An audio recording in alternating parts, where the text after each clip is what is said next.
పరిశుద్ధ నామానికి మహిమ కలుగును గాక. మన ప్రభు అయిన యేసయ్య పరిశుద్ధమైన నామములో దేవుని బిడ్డలందరికీ శుభవందనములు తెలియజేస్తూ ఉన్నారు. నా భారతదేశ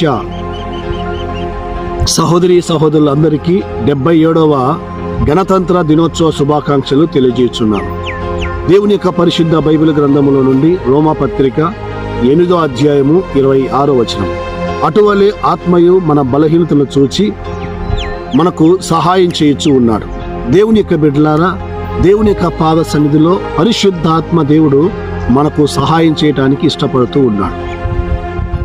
ఏ సహాయం చేయడానికి ఇష్టపడుతూ ఉన్నాడంటే, మనకు, మన కుటుంబాలకు, మన వ్యక్తిగత జీవితానికి, మన సంఘానికి, మన దేశానికి ఏమి సహాయం చేయొచ్చున్నాడంటే బైబిల్లో స్పష్టంగా రాయబడి ఉంది. ఆయన మన బలహీనతను చూసి ఎలా ప్రార్థన చేయాలను ఉచ్చరింప శక్యము కాని మూలుగుతో ప్రార్థన చేయటానికి దేవుడు మనకు సహాయం చేయటానికి ఇష్టపడుతూ ఉన్నాడు. అవునండి, లోకములో మనలో ఉండి, మనతో ఉండి ప్రార్థన చేసేవాళ్ళు, ఉచ్చరింప శక్యము కాని మూలుగులతో ప్రార్థన చేసేవాళ్ళు ఏ ఒక్కరు మనకు కనిపించరు. ఏది కూడా మనకు సహాయం చేయదు.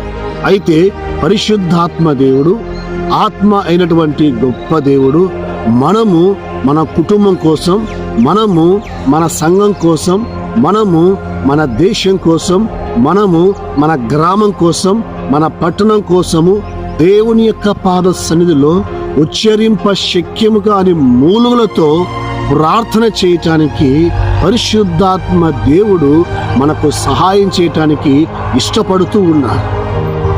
దేవుని యొక్క బిడ్డలారా, ఏ సహాయమైనా కానీ మన జీవితంలో మనకు లోకంలో డబ్బు సహాయం దొరుకుతుంది, ధన సహాయం దొరుకుతుంది, లేకపోతే పలుకుబడి సహాయం దొరుకుతుంది. కానీ ప్రార్థన సహాయము అనేది కేవలము పరిశుద్ధాత్మ దేవుడు మాత్రమే ఆయన పిల్లలకు సహాయం చేయటానికి ఇష్టపడుతూ ఉన్నాడు.